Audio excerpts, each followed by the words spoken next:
Hello friends, இன்னைக்கு நாம செய்ய போறது சாம்பார் பொடி. Welcome to our multi cuisine cooking channel. வாங்க வீடியோக்கு போலாம்.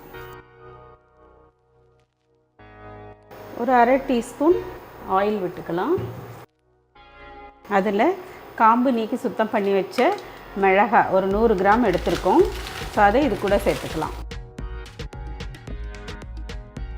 ஸோ இடையில நல்லா கிண்டி விடுங்க, கருகாமல் பார்த்துக்கணும்.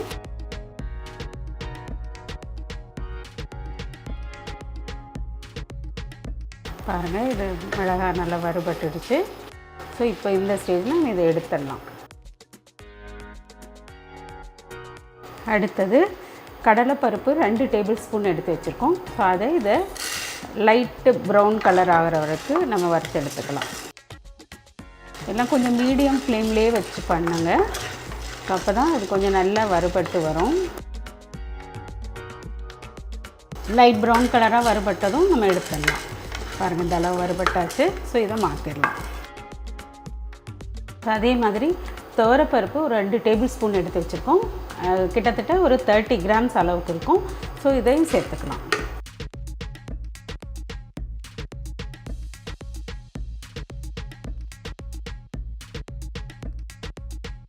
ஸோ இந்த அளவுக்கு நல்லா பொன்னரமாக வறுத்தாச்சு. ஸோ இதை எடுத்து மாற்றிடலாம். அதே போலவே உளுந்தம்பருப்பு வெள்ளை உளுந்து எடுத்து வச்சுருக்கேன் 2 டேபிள் ஸ்பூன் 30 கிராம் அளவுக்கு. ஸோ அதையும் சேர்த்து வறுத்துக்கலாம்.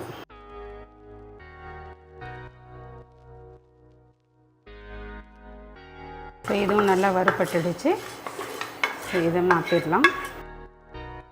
கொத்தமல்லி 100 கிராம் எடுத்து வச்சுருக்கோம். ஸோ இதை போட்டு வறுத்துக்கலாம். கொஞ்சம் கலர் மாறி வந்தாச்சு. ஸோ இந்த அளவு வறுத்து எடுத்துக்கிட்டால் போதும். இப்போது சீரகம் ஒரு 3 டேபிள் ஸ்பூன் எடுத்து வச்சுருக்கோம். ஸோ அதை இதை போட்டு வறுத்துக்கலாம். இதுவும் நல்லா வறுபட்டுடுச்சு. ஸோ எடுத்து மாற்றிடலாம். மிளகு 2 டேபிள் ஸ்பூன் எடுத்து வச்சுருக்கோம். ஸோ அதை இது கூட சேர்த்துக்கலாம்.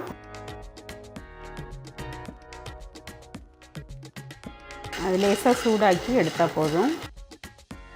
அரிசி ஒரு 2 டேபிள் ஸ்பூன், அதாவது 30 கிராம் எடுத்து வச்சுருக்கேன். ஸோ அதையும் சேர்த்து வறுத்துருவோம். ஸோ அரிசியும் வறுத்தாச்சு. வெந்தயம் ஒரு டேபிள் ஸ்பூன் எடுத்து வச்சுருக்கோம். ஸோ அதை சேர்த்துக்கலாம். ஸோ வெந்தயம் வறுபட்டுடுச்சு. ஒரு 2 ஸ்பிக் கருவேப்பிலை எடுத்து வச்சுருக்கேன். ஸோ அதை இதை கொஞ்சம் லேசாக வறுத்துக்கலாம். இப்போ பார்த்திங்கன்னா நம்ம தேவையான பொருட்கள் எல்லாத்தையும் வறுத்து எடுத்தாச்சு. ஸ்டவ் ஆஃப் பண்ணிடலாம். ஸோ இப்போ நம்ம வறுத்து வச்ச எல்லா பொருட்களையும் இந்த மிக்ஸி ஜாரில் சேர்த்துடலாம்.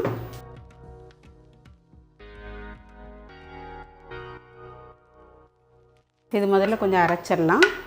அரைச்சிக்கிட்டு அதுக்கப்புறம் நம்ம இந்த பெருங்காய பொடி ப்ளஸ் மஞ்சள் பொடி வச்சுருக்கோம். ஸோ அது ரெண்டையும் சேர்த்து அரைச்சி பொடி பண்ணி காட்டுறேன்.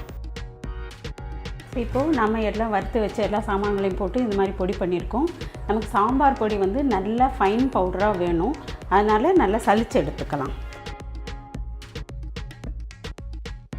ஸோ இங்கே பாருங்கள், இது நல்லா ஃபைன் பவுடராக வந்திருக்கு. ஸோ இதை வச்சுக்கலாம். இந்த பொடியை வந்து திரும்ப போட்டு அரைச்சி எடுத்துக்கலாம். ஸோ இது மாதிரி நான் ஃபுல்லாக அரைச்சிட்டு பொடி பானதை உங்களுக்கு காட்டுறேன்.